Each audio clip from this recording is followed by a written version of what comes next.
So if you are wondering overall how your website is performing, there are 5 tips that I want to share about a good SEO check. And just to mention as well that as a thank you to everybody who's coming along to the webinar today, we are preparing website health checks for all of you. So we can measure some of these points and a couple of others. But just on this list here, kind of the main ones, we've always talked about speed. Talk about that a lot today. It is a very important factor, just something to look out for. And like I say, a lot of desktop sites might be optimized for use on desktop only and not mobile. So it's good to have that mobile first approach and check how both of those compare as well. Titles, so these are your page meta titles, so the headings that will come up in search results. It's quite common for people just to optimize the homepage and forget about other pages. So having quite a good structure for all of your page titles can also introduce keywords, help you rank a little bit higher up as well, and having having good descriptions that go along with the meta titles is also a really good thing to do.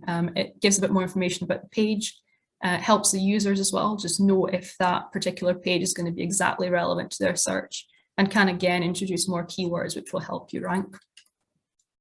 On social, even just beyond how your profile looks on social media and how active it is really important to think about how your website links preview on social media. To make you aware, like some people might not know, you can actually change the image that displays and the text that displays on the link. So some of these link previews and image previews, if you update them for different sites, depending on how you want them to appear, that can help that customer interaction side. And social media will be one of the main ways that people interact with your brand. So it is quite important to make sure that you look your best and you look how you want your customers to see you on that particular platform. Moving on to links. So checking, do you have broken links on your site? Are there any dead end pages that link to nowhere? Or perhaps there's loose pages that have no links going to them. I've seen this quite easily done in e-commerce sites, or perhaps sites that have recently gone recent or multiple overhauls over the years. It's quite easy to kind of miss little bits like that.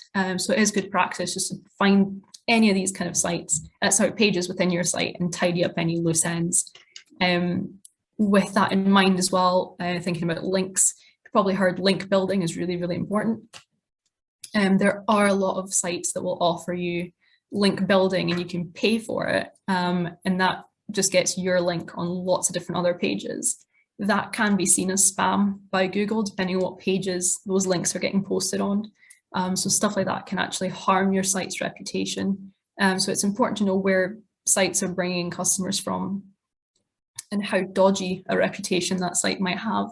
If there are sites that are posting out your link that are one of these kind of almost, well, just link bases, you can also tell Google to disassociate your site with that particular link. So if your reputation has been harmed by that kind of activity, you can help it. There's a tool to do that in Google Search Console. So if it's something that you're querying about, please do let me know, either in the comments or you can email me directly and I'll walk you through how to fix that aspect of it. And last but certainly not least is the accessibility factor. So having a really well annotated website that can be read and understood by people using screen readers is great from a human perspective. But it also helps Google understand what your site and your images and your links and even videos might be about. And it does help on the kind of SEO side of things as well. In particular, if you're using video, if you're uploading to YouTube, you'll probably have noticed how you can now add sections and captions to your videos. Google can also pull this into search results now outside of YouTube. So it's a really great practice if you are using YouTube to annotate in that way